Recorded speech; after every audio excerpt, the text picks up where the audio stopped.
Welcome to Candid Dialogues with Plummer and Lorraine Baylor. Each week, we'll bring you wholesome and engaging conversations about things that matter to you and things that matter to us. We address life topics ranging from relationships to business and our personal favorite, spiritual things. Now, here are your hosts, Plummer and Lorraine. Well, hello, everybody. Welcome to Candid Dialogues with Plummer and Lorraine, where we talk about things that matter to you and things that matter to us. I'm Plummer, and this beautiful lady here is Lorraine. Yes, and we have a great show for you tonight. Today we are going... I'm excited because it's one of our own special that's going to be on today. Yeah. You know, we've been doing a few things for Black History Month, and we really wanted to highlight some of the things that that has happened within the Black community.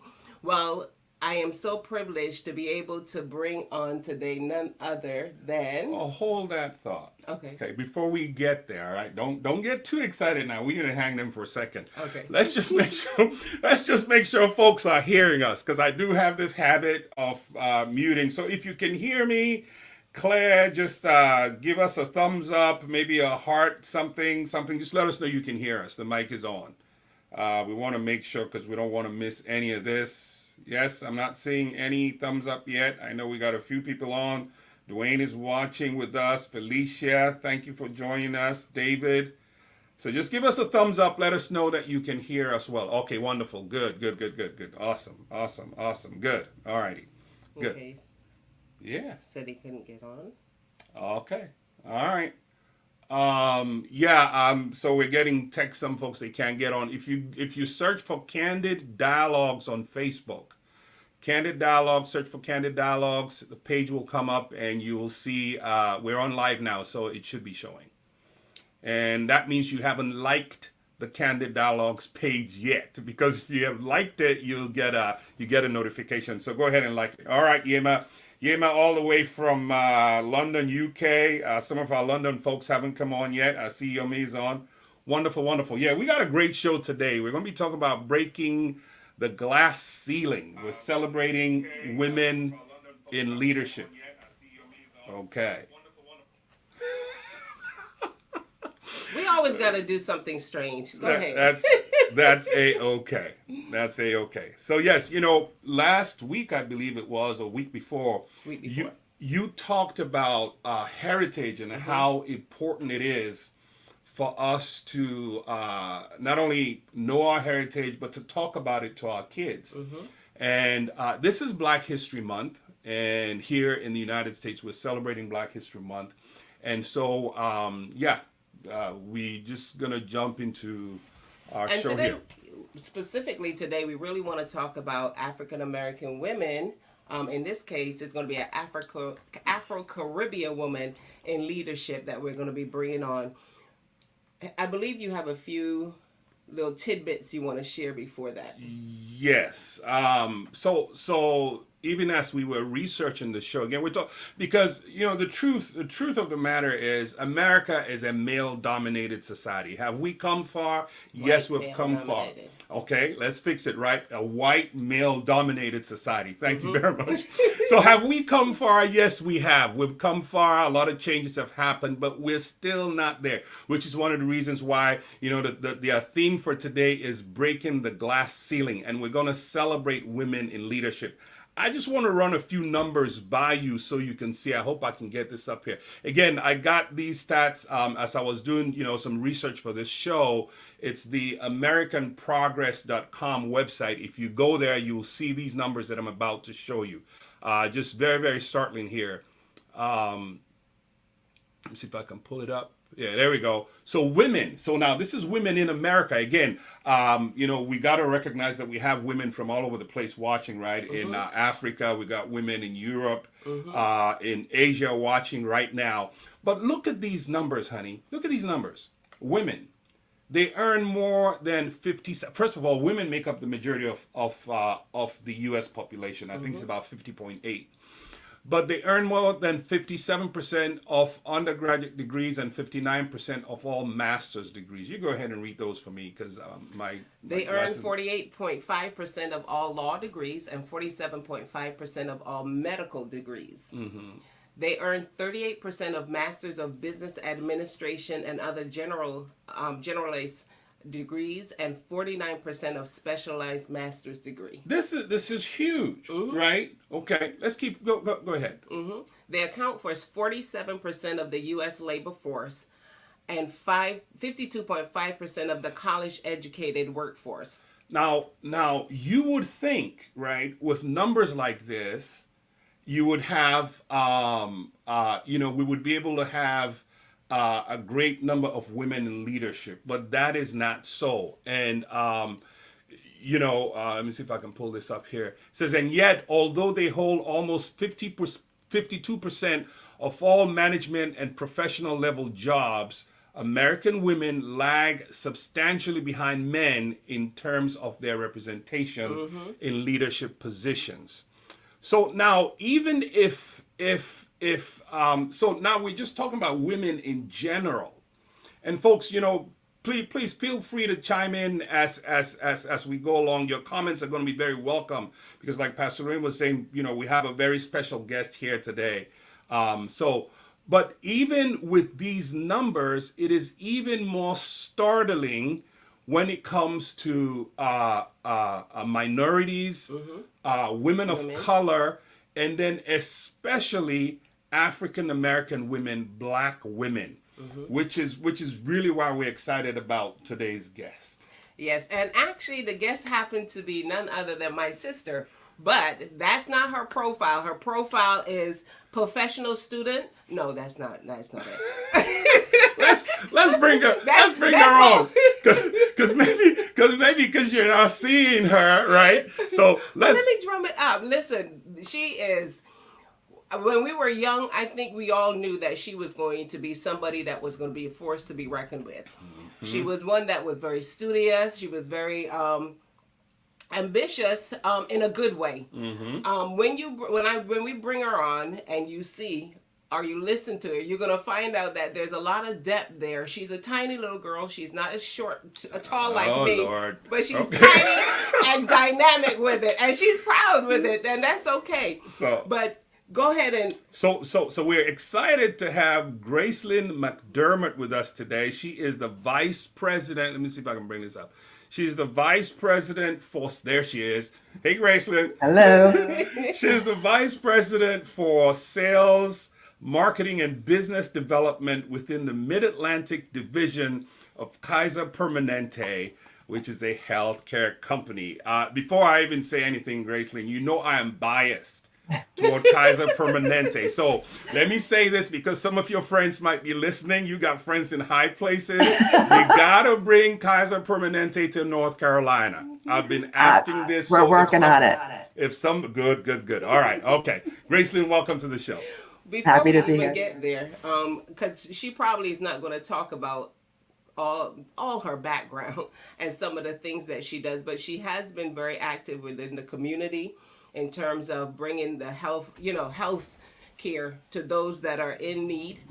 In addition to that, she's done quite a bit at the university that she went to. She's actually on the board at her university, and that would be Mount St. Mary's University. Am I saying it right? Yes. You're saying it correct. We better know it, right? Why don't we let Gracelyn tell us a little bit about herself, right? Tell the folks a little bit about you. But she's not going to tell it all. Well, she's going to tell. You know what you just did? Yes, darling. You ever heard of the term mansplaining? Yeah. You were womansplaining. Okay. Gracelyn, tell the folks a little bit about yourself, and then we'll pick it up from there. Okay. Well, I will start with Mount St. Mary's because it is a very prominent foundation of where I started. I graduated with a dual degree, International Studies in Spanish. I had originally gone in with the thought of being a business major, and unfortunately, I was falling asleep in accounting and economics, and realized that I couldn't hack it. It was just too boring for me. But I did stay awake in Spanish and political science. So I changed my major. Okay. And when I went to college, I had one goal, and that was to get a 4-year college degree. And when I got to be a junior and I realized that this 4-year college degree was coming up, I had to make a choice of what I was going to do afterwards. And hadn't thought about it. All I knew was I was getting that Bachelor of Arts degree. I was determined to get a Bachelor of Arts. I know what I was going to do with it, but I was going to get that Bachelor's of Arts. And so I decided to go to graduate school. And that's why she says that the perpetual learner, because I'm always trying to go back to school and everything. But when I went, I got into an Ivy League university students to get a PhD in higher education. Mm-hmm. But once again, I was bored. And I said, let me just regroup, go back into the world of work and figure myself out. And that took, and I won't bore you all with that journey in and of itself. That was a difficult time in my life.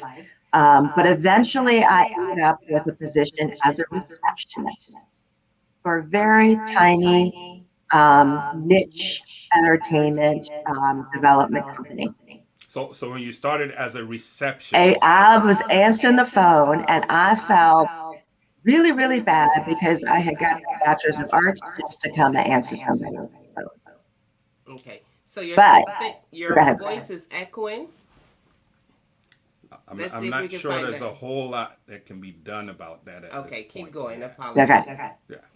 So I decided that I was going to be the best receptionist I could possibly be.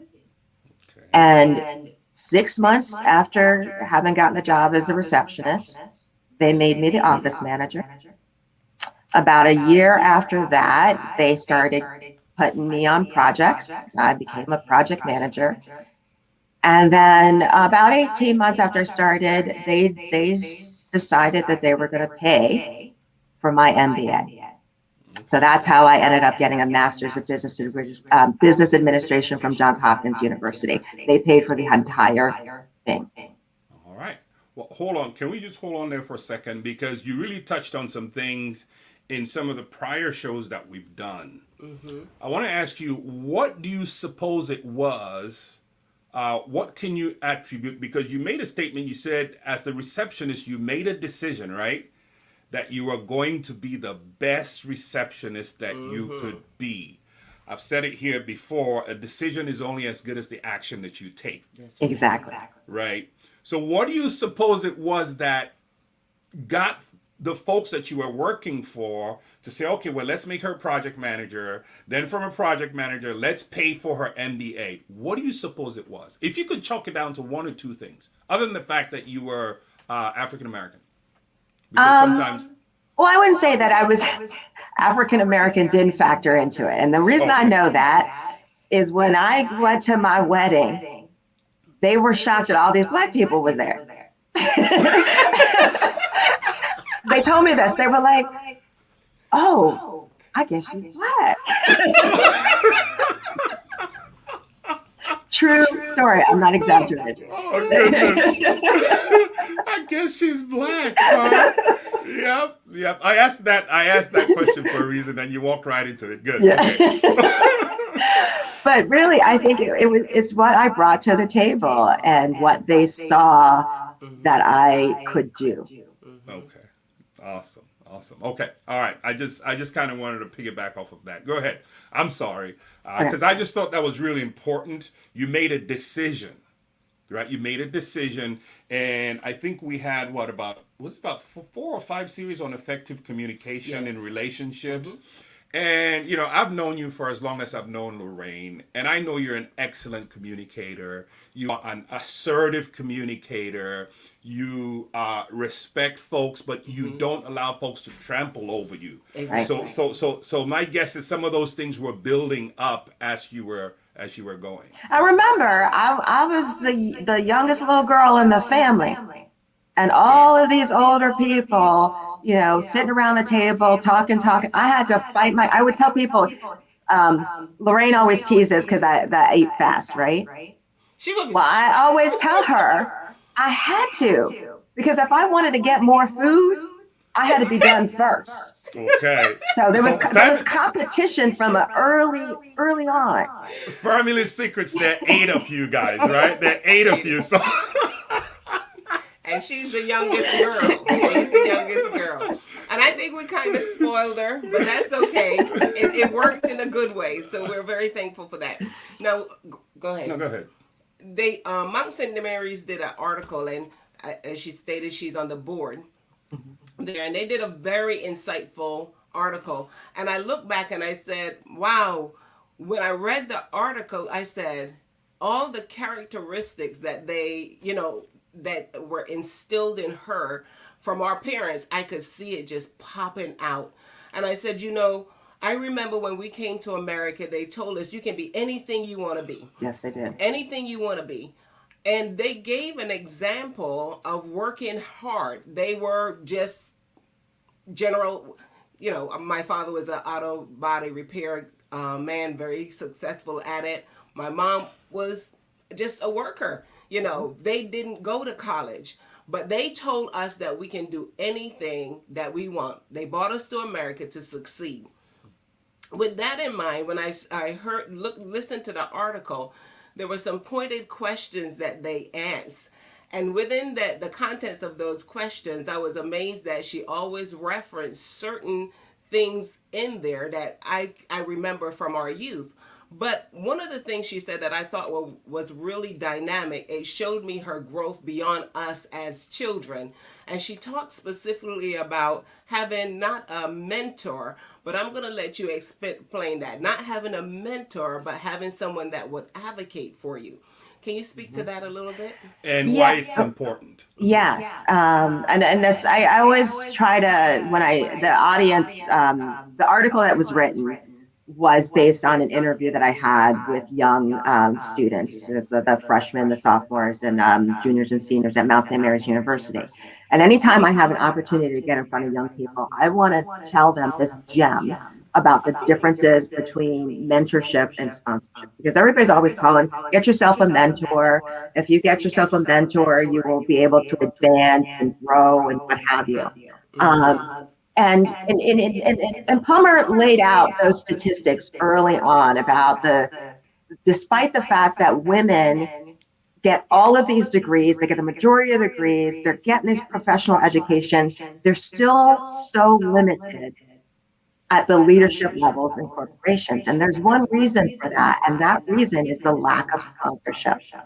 So when we're talking about getting into those executive level positions, you need to have a sponsor, and the sponsor is the person that's going to advocate for you when you are not in the room. They're going to be the ones that are going to talking about what you bring to the table and telling your story without you having to tell it. Oh, I just love that. Oh, okay, I can't go. I'm sorry, I can't. I'm sorry. And the thing is, the difference is you talk about, again, when I think about those statistics, the first thought that came into my mind, a Harvard Business Review has a podcast called Women at Work. And I haven't been following it lately, but either the first or the second season, there's a specific episode that talks, the title of it is called Sisterhood is Scarce.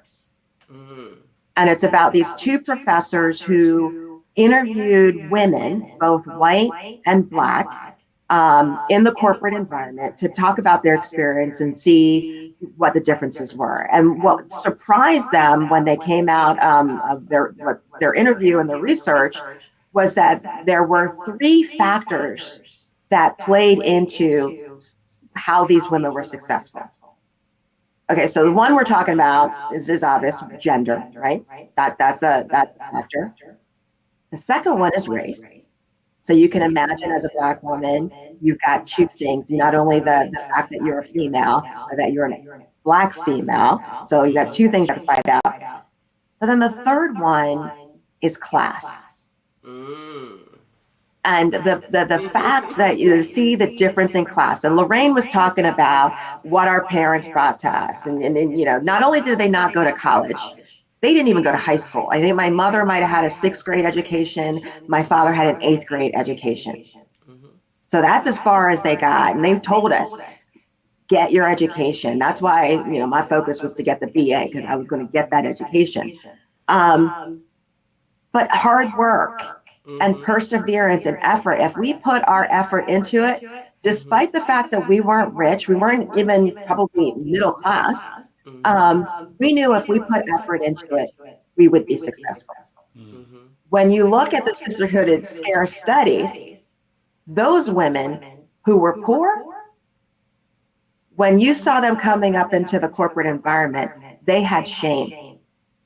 The Black women didn't have the shame, but the white women, the poor white women, had the shame. Why do you think that is? What's the dynamic? What's the dynamic there? Well, we talk about white supremacy, right? And you mentioned that this is the white male-dominated society, and Lorraine has started to say white. So at the end of the day, it's still white.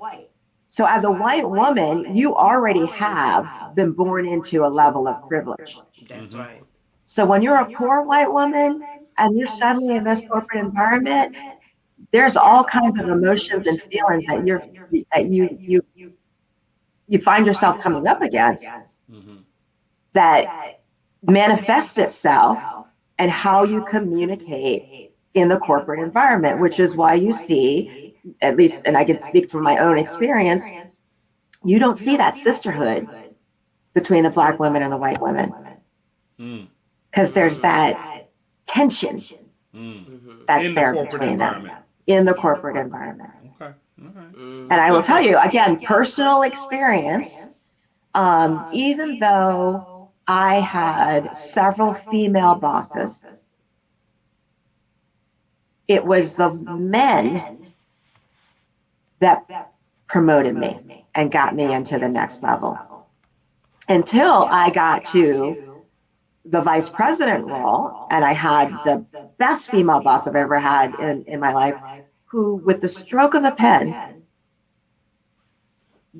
brought up my salary and made me equitable to the men that were in the similar positions that I was. Ooh, I'm loving this. Okay, so we got sponsorship, we got equity. Boy, this is so exciting. So, talk a little bit more about why it's important, you think, to get an understanding of the difference between mentorship and sponsorship. I know, if I can speak about my own experience for a little bit, like you, and we haven't even talked about that yet, but like you, I went to a predominantly white college for my undergraduate work. And I think I've shared on this show here how the president of the college sponsored me. This was not mentoring. He took an interest in me. He took an interest in me. He spoke about me when I was not in the room. And it wasn't one of those, no, he advocated for me when I was not in the room. I remember one time sitting in my room in college, and I got a call from the president say, "Hey, Plummer, we had a conversation," and the conversation he was referring to was about 1.5 years old, where I had told him that I wanted to be an architect at one point in my life. He says, "Plummer, there's this program at Harvard University. I know you told me you want to be an architect. Would you like to go for it? We will pay for you and everything." So that was that for me there again is sponsorship. So talk a little bit about why it's important to understand that, and is it possible? Is it just luck that you can that you're able to get a sponsor, or can you position yourself to get a sponsor as an African American woman? You can position yourself to get a sponsor, and I think sometimes we work against ourselves. We try to find people that are compatible with us, that are our friends, that are equal to us, or maybe at the next level up. And the key to sponsorship is we're not talking about the next level up. We're talking 2-3 levels up. That's the kind of sponsors you want. People that are really in the position to make the decisions and make things happen. You want to have those people sponsored to you. And you can't, they can't sponsor you if they don't know you, right? So by positioning yourself so that they can see firsthand what you bring to the table, and a lot of that includes taking risks. And women in general, whether you're black, you're white, you're Asian, Hispanic, or what have you, we don't tend to take the same level of risks that men do. And that's putting ourselves out there. There's plenty of books where they say, you could be in the classroom. We're not the ones that raise our hands. We're always waiting to be called upon. We don't put ourselves out there. But you want to sponsor, you have to start putting yourself out there and being courageous. One of the things I realized, and I guess I watch it a lot, and I think because I came to this country, I knew who I was, I was a foreigner. So I see from a different lens altogether. And one of the things that our parents taught us was diversity. Treat everyone the same. It doesn't matter the race, religion, whatever. Treat everyone the same. So we came up with that mentality. And when I came into the corporate environment, one of the things that I noticed is that for the blacks, a lot of times they saw themselves as the victim. And operated from that standpoint rather than relying on who or what they could bring to the table. And even though they had the qualification, their attitude kind of discounted them. And I guess the question that I have is, how do you present yourself and in an environment where you might have blacks that think that, okay, she thinks she's better than us, or whites that she's trying to be like one of us. How do you navigate that fine line? In a corporate environment where what your goals are. While you're processing that response, station identification, you're watching Candid Dialogues with Plummer and Lorraine. In case you're just joining us right now, we have on with us Gracelyn McDermott. She is Vice President for Sales and Marketing for the Mid-Atlantic Kaiser Permanente in Maryland. And with that in mind, we have some people here that are saying hello to you. Mervin is online. Dale is online saying hello to you. Okay. Yema, thank you for joining us. Esther, we can't say everyone. Rachel, great to have you on with us. And I'm sure that they're going to have some comments soon. Right. So, before she forgets the question. Yes. She didn't forget. Yeah. I think it's focus.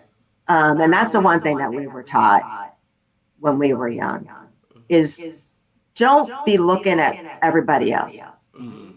Don't be following everybody else. Know what's right. Be centered on who you are and what you bring to the table, and everything else is just noise. Yes. And yes, there are people, and I one that just popped into my mind is a very dear friend of mine. But when she first met me, she said, and I know this because she told me this. She said, I just thought you were one of them uppity black women. I saw you hanging out with all those white people, acting like you just knew, and just, I just didn't like it. And I said, well, what happened? And one day, she was sitting at her desk. It was nighttime. It was probably like 8 o'clock at night, and I tend to work late. So before I would leave the office, I would do my rounds to see who else was in there. And I was doing my rounds, and I saw her. And I stopped, and I said, what's going on? And she was completing a proposal, and she needed to get it to FedEx, and she started crying. And I said, what's the matter? And she said, I got to go get my daughter, and da-da-da-da-da. Long story short, I had my coat on, I had my bags. I took my coat off. I said, what you need me to do? And I helped her put that proposal together. And then I grabbed it, FedEx, and I said, I will drive to the airport. I'll drop it off for you. You go home to your daughter. And at that point, she said, I need to get to know this person and figure out. And she's, like I said, she's a dear, dear, dear friend right to me right now.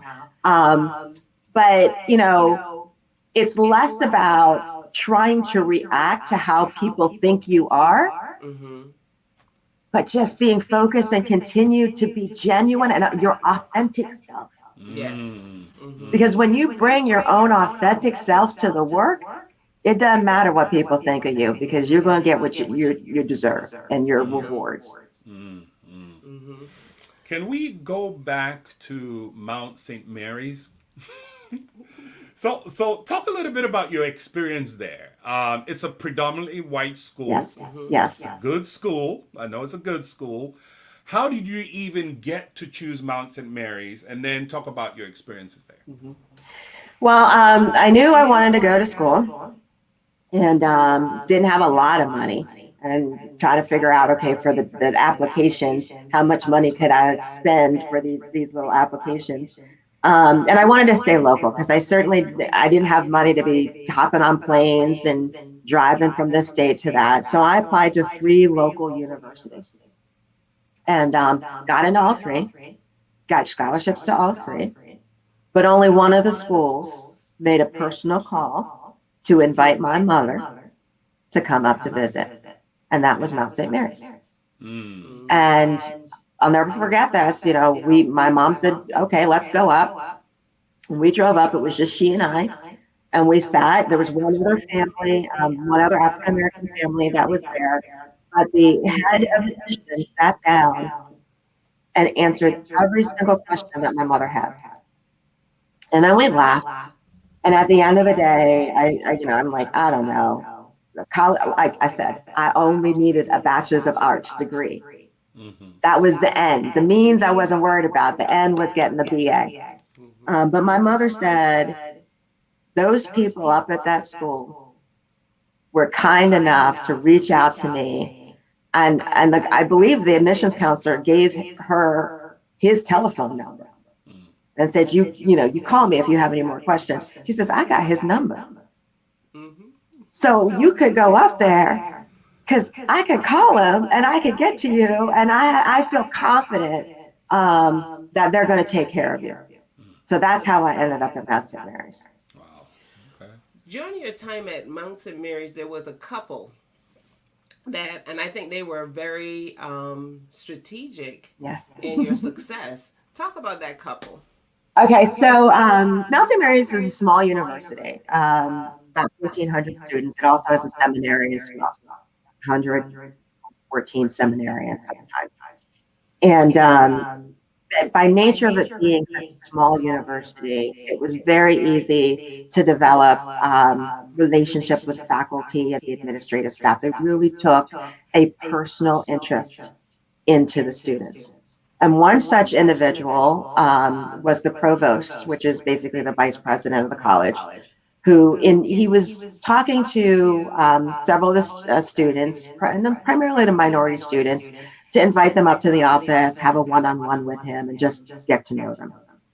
And somehow he and I hit it off and became very, very close friends. He ended up being a mentor and a sponsor for me, because he wrote all of the recommendations for graduate school when I did apply for graduate schools. But he really brought me into the family. And his wife, that's why she said that's a couple, they were a combined entity, became basically my second parents while I was at Mount St. Mary's University. And there was a point my senior year in college where I did not, you could have the bill roll over year after year. And while I had a full tuition scholarship, I didn't necessarily have my room and board and the food and all of books and all of that paid. So there was money that I still had to gather and collect to go to college. And I, from freshman year through junior year, I was able to roll over debt year over year. When you get to senior, they're like, you got to pay. before we give you that paper When that says, we give you the diploma, we want to make sure you're going to pay. And I didn't have the final. This is literally my second semester of my senior year, and I did not have that final amount to pay. And they said, I took it, the letter at face value. They said, if you have not paid, you cannot come to class. So I didn't go to class. And about I think it was the second day, I got a phone call from Dr. Campbell, Ms. Campbell. He was then at this time the interim president of the university. And he said, I'm looking through the names and you didn't check in for class. And I said, well, I haven't paid my bill. He said, stop.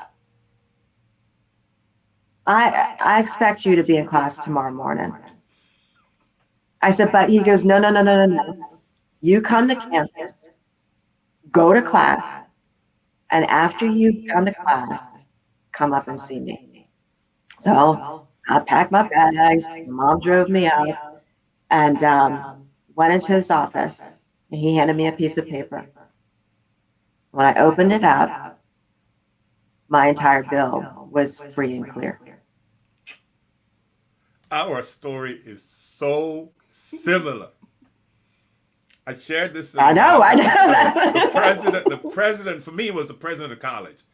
He told me, Plumber, I said, well, I don't think I'm coming back next semester. He said, oh, we'll make sure you graduate. And that was it. The following semester to register for, I didn't register. And the dean of students called me. Dean Uhas, it was Dean Uhas, I believe it was, called and said, we noticed you haven't registered. I said, because I don't think I'm coming back. She put me on hold. She came back, she said, come register. And that was it. I started getting these letters at the end of the semester that my bill had been paid. Mm-hmm. 0, 0, 0. I call that divine intervention. Amen. Divine intervention. Divine sponsorship, right? Because that's the word of the day. Yes. Divine sponsorship. And it pays it forward, because I'm on the board of Mount St. Mary's, and people are like, well, how the heck did you do that? Well, you're the chair of the board. Yes. Okay, so folks, she is the first African American chair of the board at Mount St. Mary's University. Can we get a whoop whoop? But here's how it started. I had read some article about how we need, more female women on boards. And the research had already, even way back then, this is probably like 20 years ago, that companies that have women on their boards are more productive. Say it again. I said, companies that have women on their board are more productive, I should say profitable, because people hear productive, they don't realize that means profitable. Profitable, yes. All right. And so I said, well, let me do some research and figure out, first of all, how can you get on board? Because if this is what I need to strive for, I need to understand what I have to do. So I called Jack Campbell. And Jack said, well, because I had asked him, I said, you had to deal with boards. There was a board at Mount St. Mary's. How do people get on the board? And he immediately said, I'm not the person you need to talk to. Let me introduce you to the chair of the board. Mm-hmm. And you can sit down and have a conversation with him. So I went to dinner with the then chair of the board. And he said, if you really want to know how a board works, you should get more involved. And there's this entity called the President's Council. And this is an advisory board that helps, kind of, the board actually bounces thoughts off of this President's Council, and you could come in and be a President's Council. So I said, sure. So I ended up sitting on the President's Council. And about 2 years after being on the President's Council, the president of the university said, okay, you're ready to graduate now. We're putting you on the board. And that's how I ended up on the board. One of the things, it goes back to what you said in the very beginning, is that you have to be you had to fight for everything. You know, you did not just sit there and expect that somebody would promote you. It didn't come to you. Yes, in this scenario, there wasn't oh, I'm considering her. No, you sought out the opportunity and you went after it and you positioned yourself to do that. And you didn't at one time think about, well, self efficacy. I mean, you didn't say, I can't do this. You know, you didn't disqualify yourself. No other black person had been on the black female had been on the board. You know, they weren't on the council, but you saw an opportunity. Would you say that on average for women, we kind of don't step into positions because we are thinking that we have to be asked? Yeah. We want to be invited to have the seat at the table. Well, let's And talk about. Oh, you I'm got sorry. to create and position yourself to get at the table and show. They have to be able to visualize and see you at the table. And oftentimes, I mean, that's ultimately where we talk, going back to the top of why you don't see more females at the corporate executive levels, senior leadership, is because when those men are sitting around, they are seeing themselves, and it's so much Yes. easier for them to choose people who look like them. Mm-hmm. It's not like they were intentionally or purposefully not letting people in. It was easier Mm-hmm. to do what felt right, what they were used to, until you started sitting at the table and showing them this could look differently. And guess what? When it looks different, it doesn't necessarily act against you. It's not a threat to you. It's actually a benefit. Mm-hmm. I love it. I love it. I want to throw something out there, and then we're going to take a look at some questions. So, with all the stuff that we've said about women and the education and being the majority of the people with the degrees in the U.S., says although they hold almost 52% of all management and professional level jobs, American women lag substantially behind men in terms of their representation in leadership positions. Not only that, there is this. Now, since December 2016, again, this is from the American Progress website. Since December 2016, departure of Ursula Burns as CEO of Xerox Corporation, there have been no black women heading Fortune 500 companies. Now that has changed. Yes, I was just going to say. Yeah. Next, it says Indra Nuyi's exit as CEO of PepsiCo in October of 2018 leaves only 2 women of color CEOs in the Fortune 500. Again, this is 2018. We're in 2021, right? You might have a little bit more information about that, but these numbers are startling. Just even these numbers. Women of color are only 4.7% of executive or senior level officials and managers in S&P 500 companies. And then the last one there is a little bit old, but it's just kind of showing a pattern, right? As recently as 2013, more than 2/3 of Fortune 500 companies had no women of color as in their board, as a board of directors. This is huge. Talk a little bit about that, Gracelyn. Well, gosh, there's so much to unpack there, and there's so many different things that you can look at. I'll tell you from my perspective and why I continue on in the corporate environment is because of statistics like that and making sure that I don't, and I call it clocking out. When women, and particularly women of color, get their graduate degrees, many of them do start out in the corporate environment. And they find that it's not an easy place for them to succeed and get advancement. Matter of fact, usually when they advance, they leave the company. So you have to leave the organization, go to another organization in order to get promoted. And that kind of, if you look at the CEOs, many of them, particularly the older ones, they have worked through the ranks of the companies. from beginning all the way to the top. So if we're bouncing all around, we don't get that opportunity to build and to develop that trajectory. So that's one thing. The other thing is, when you get to a certain level, and you know that senior level directors, maybe even executive directors, you know, it's not as easy. You might not have those sponsors to get you to the VP and the CEO, CSO, CMO, all those C-suite level type things. And what I see just by looking at my peers, they opt out. They'll go into business for themselves. You know, I'm going to be my own boss, which is great. And I advocate for that, but it creates a vacuum, or a void, I should say, in corporate America. Because now all these powerful women are out here making it on their own, pursuing their passion. And then we've got the void in corporate America.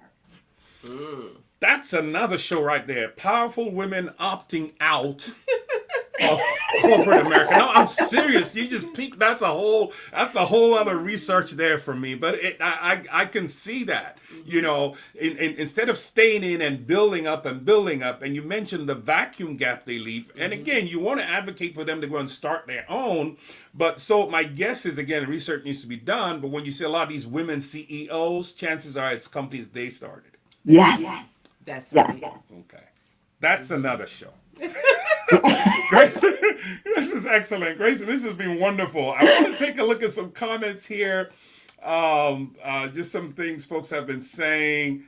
I think I saw this when you mentioned about someone saying the lady that's your friend now that had this thing against you. Ruth said, "Oh my God, I heard that so much from women." You know, let's see some of the other comments here. This is excellent. This has been fun. You know, while he's looking there, hey Gigi, I see Gigi on. While he's looking there, one of the things that I know I've experienced in corporate America is a lot of time when they see that that MBA, you know, some of them women they get afraid because they're afraid that you're going to take their job, and you might not come. For me, you know, I'm a bivocational pastor, so my passion wasn't moving up the corporate ladder.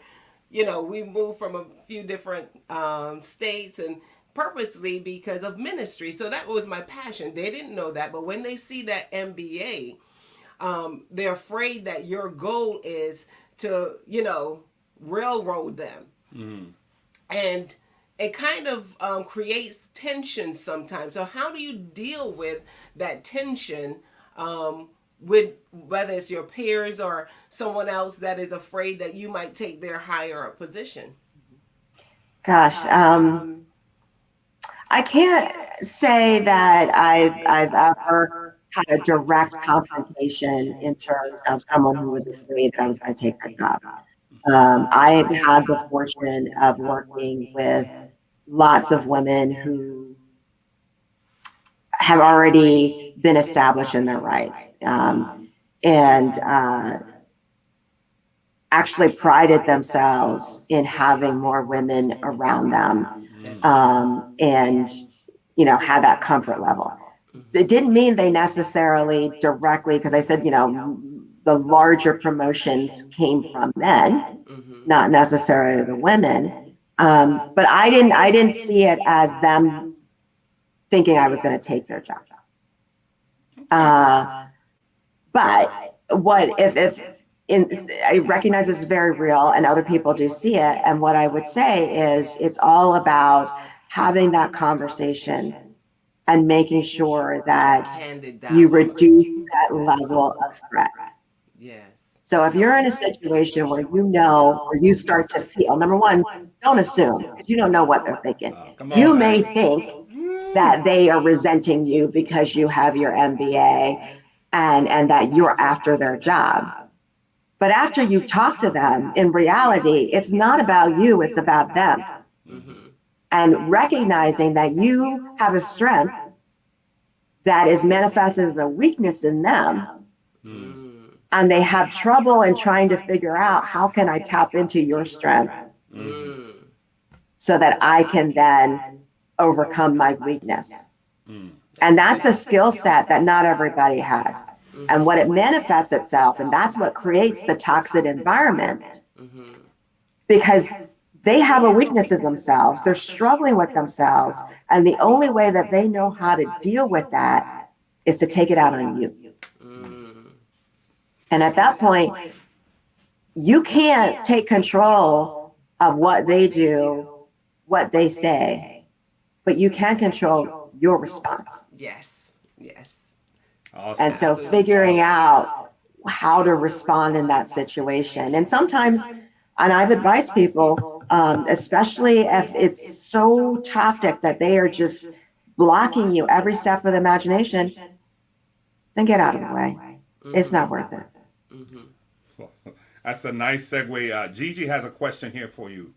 She says, I imagine that your rise was not necessarily linear. Can you speak to how you handled impediments along the way?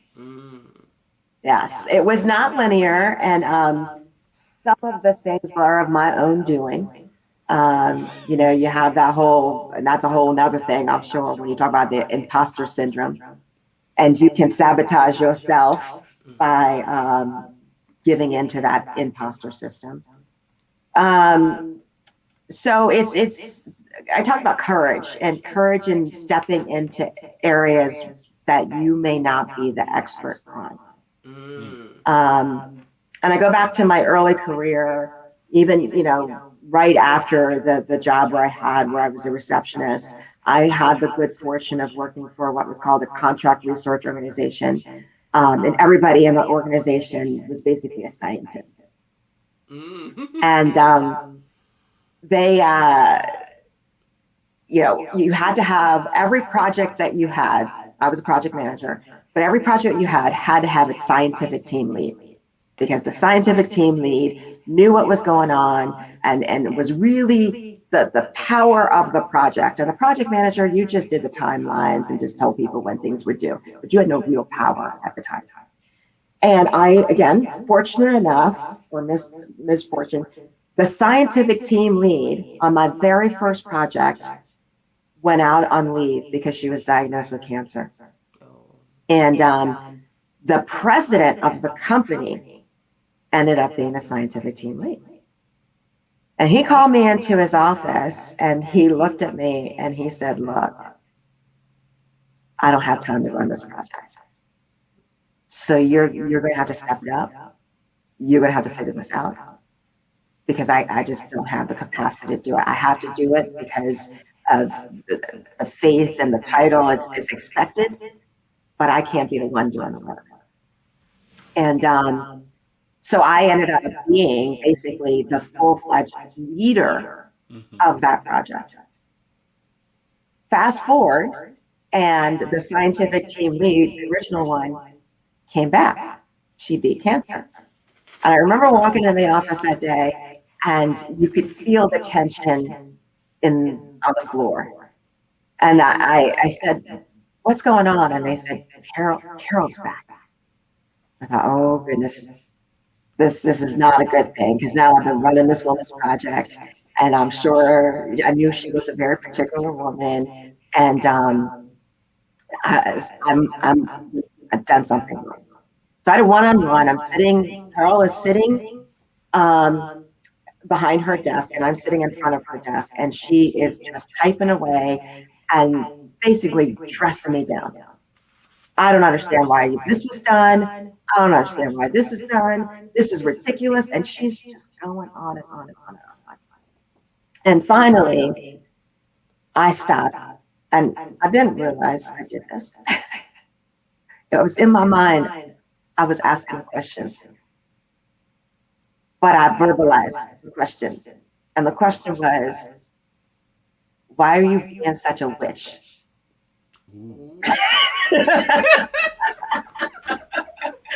Ooh. And as soon Carol looked at me, And I realized I said it out loud. And my heart started to beat. But she stopped typing. She stood up. She walked over to her round table in her big office. And she said, come over here. And we sat down. And now we're at a round table. She and I were sitting. And she said, thank you. And I looked at her. And she said, thank you. And I have to share with you, Carol had just come back from cancer. This was the third time she had had cancer. She only had one arm. The first time she had cancer, they cut her arm off by the elbow. The second time she had cancer, they cut her arm out at the top of her shoulder. She went on, she played softball, she went to medical school, earned her MD, and ended up being this partner at this company that I was working with. And she had fought every step of the way. And she said to me, it's so natural now for me to fight because I've had to fight. It's like the colored couple. I've had to fight all my life. But really, it was that kind of moment is I've had to fight all my life. But sometimes I forget when I don't need to fight. And that's a long-winded way to answer that question. But that moment, she could have reacted completely different. Chased me out of her office, fired me. But she gave me a safe space to the point where after that moment, she didn't want anybody else to on our projects because we could have those kind of conversations. She trusted me because she knew I wasn't going to tell her what she wanted to hear. I was going to be honest about the situation with her. And so, yeah, my career has not been linear. But in every move that I've made, I have been authentic and I have shown people that what they get from me is going to be very real and very authentic. And it builds trust in people. And that trust leads to promotion and additional responsibility.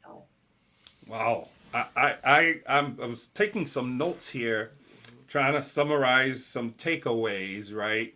Being your genuine self, being authentic, position yourself for sponsorship. And you said something here, which is for another show, the courage in stepping into a position that you're not the expert. Yes. That is huge, and it goes hand in hand with the imposter syndrome. For those of you who are not familiar with imposter syndrome, is where you are qualified, you have everything it takes, but you find yourself in a situation where you doubt yourself. You feel like an imposter. I don't know if we ever verbalized it, but the first pastor position, Lorraine and I had, the first church we pastored, we were asked to pastor that church. We had the qualifications, so to speak. But I'm telling you, the first several years, I don't know. I doubted myself every single day. It's almost like I needed someone to say, Plumber, you got it. You're doing this. And it's that imposter syndrome. It's not self-beating, not self-deprecating. But folks, you got what it takes. You've got what it takes. The proof is in the pudding. Yes. Gracelyn has kind of showed us that it can happen. It's all about mindset. Thank you so much. I know you have some I see you're looking at your phone. Is there something you wanted to say here? No. Okay. Thank you guys for watching. Yes. It's been an hour already. And we feel like we can keep going. But just the reality is that it is Sunday and we know that many of you have other things that you want to do. But if you have a question that you want to ask, Gracelyn, you certainly can pop it here and we will get that answer right back to you. Yes. yes. Thank you so very much, Gracelyn. Again, I stand in awe. I knew I liked you. I didn't realize how much you and I have in common. Yes. Well, we said that before. But thank you so very much, folks. Listen, women in leadership. Yes. Keep breaking the glass ceiling. I will be your advocate. I will be your sponsor. She knows I'm constantly pushing her and saying, Yes. "Hey, open doors." And so, folks, yes, He wants me to take this position, that position, that position. I'm like, it doesn't fit in with ministry right now. I'm like, not ready look, for that. You're qualified for this. Check, check, check, check. She's like, but no, again, it goes back to knowing who you are and Yes. what you want. Exactly. And Yeah. whether or not you want to relocate for the 8th time. Yeah. Well, with that being said, congratulations, Gracelyn, on your promotion, continual promotion. Yes. We're Well, looking- technically, I will say the VP position is not 100% official yet. I'm just interim right now because you know they got to go through a process. Okay. But for all intents and purposes, it's mine. Well, amen. Hey, listen, the show is Candid Dialogues with Plummer and Lorraine. We just had Gracelyn McDermott on the show. Who happens to be my She's sister. baby sister now. Don't they look alike? Come closer this way. Don't they look alike? I don't know. Thank you so much for watching, guys. We will be here next week at 2:30. We got a great show for you guys next week. Yes. Oh, yeah. We are going to be having our very own. His name is Amadou Jepe Masaleh. We're going to be talking about heritage. Talking about, again, we're going to round up Black History Month. Talking about heritage. He's done an excellent project with the Gala in South Carolina, and he's done a lot of stuff with folks in the islands, Trinidad, Barbados, and stuff. And he was very surprised to find out that you were Bayesian. So folks who, when we're talking about immigrants, they're from Barbados, okay? So anyhow, we have a good show for you guys next week. Thank you so very much for joining us.